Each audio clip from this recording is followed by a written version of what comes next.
ಹೇಳು ಅಂದನು. ಮೊಮ್ಮಗ ಪುಟ್ಟಜ್ಜಿಗೆ ಹಾಡುಕತೆ ಹೇಳು ಅಂದನು. ಪುಟ್ಟಜ್ಜಿಯ ಸ್ಪೆಷಾಲಿಟಿ ಅಂದರೆ ಹಾಡುಕತೆ. ಪುಟ್ಟದೊಂದು ಊರ ಹೊರಗೆ ಒಂದು ಹಳ್ಳ ಹರಿದಿದೆ. ಹಳ್ಳ ಅಲ್ಲಿ ಹರಿದು ಹರಿದು ಊರ ಜನರು ಬರುತ್ತಿದೆ. ಹರಿವ ಹಳ್ಳ ಊರಿಗೊಂದು ಸೊಬಗು ತಂದು ಕೊಟ್ಟಿದೆ. ಹಸಿರು ಅಡಮರಗಳೆಲ್ಲ ಹಕ್ಕಿ ಹಾಡು ಕೇಳಿದೆ. Very good. ಯುವಕನಿಗೂ ಹಾಗೂ ಹುಲಿಗೂ ಜಗಳವಾಯಿತು. ಕಾಡಿನಲ್ಲಿ ಒಂದು ಹುಲಿ ಜಿಂಕೆಯನ್ನು ಕಂಡಿತು. ಅದರ ಬೆನ್ನು ಹತ್ತಿ ಹಳ್ಳೆದಡಿಗೆ ಬಂತು. ಪ್ರಾಣ ಬೇದ ಜಿಂಕೆ ಮನೆಯನ್ನೊಂದು ಹೋಗಿತು. ನನ್ನ ಪ್ರಾಣ ಉಳಿಸು ಎಂದು ಮನೆಯೊಡೆಯನೇ ಕೇಳಿತು. ಜಿಂಕೆ ಹೆಸರು ಚುಕ್ಕಿ ಎಂದಾಯಿತು.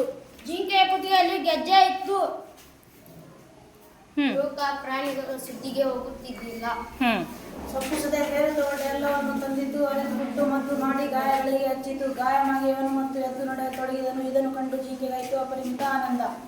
Very good. ಚುಕ್ಕಿಯನ್ನು ಜಿಗಿದಪ್ಪಿಕೊಂಡು ಯುವತಿ ಹತ್ತಲು. Very good. ಯುವಕ ತಾನು ಚುಕ್ಕಿಯನ್ನು ರಕ್ಷಿಸಿದ ಕಥೆಯನ್ನು ಯುವತಿಗೆ ಹೇಳಿದ. ಚುಕ್ಕಿ ಎಂಬ ಜಿಂಕೆ ಪಾಪ ಹುಲಿಯ ಕಣ್ಣಿಗೆ ಬಿದ್ದಿತ್ತು. ಯುವಕನೊಬ್ಬ ಅದನ್ನು ಉಳಿಸಿ ಮನೆಯಲ್ಲಿ ಸಾಕಿದ. ಹುಡುಕಿಕೊಂಡು ಬಂದ ಹುಡುಗಿ ಅದನ್ನು ಬಿಡೆ ಎಂದಳು. ಹುಡುಗ ಹುಡುಗಿ ಒಂದಾಗಲು ಚುಕ್ಕಿಯ ಮುಂದಾಯಿತು. ಕಷ್ಟಪಟ್ಟು ಬದುಕು ಸಾಗಿಸಿದ ಯುವಕ ಹೆದರಲಿಲ್ಲ. ಪುಟ್ಟಜ್ಜಿ ಗಂಟಲನ್ನು ಸರಿಪಡಿಸಿಕೊಂಡು ಕಥೆ ಹೇಳಿದಳು. ಅವರೆಲ್ಲರೂ ಒಟ್ಟಿಗೆ ಸುಖವಾಗಿದ್ದರು. ಜಿಂಕೆಯನ್ನು ಧಾವಿಸಿ ಬಂದಿತು. ಹಳ್ಳ ತನ್ನ ಪಾಡಿಗೆ ತಾನು ಹರಿದು ಹೋಗುತ್ತಿತ್ತು. ಯುವಕ ಒಂದು ಮನೆ ಕಟ್ಟಿದ.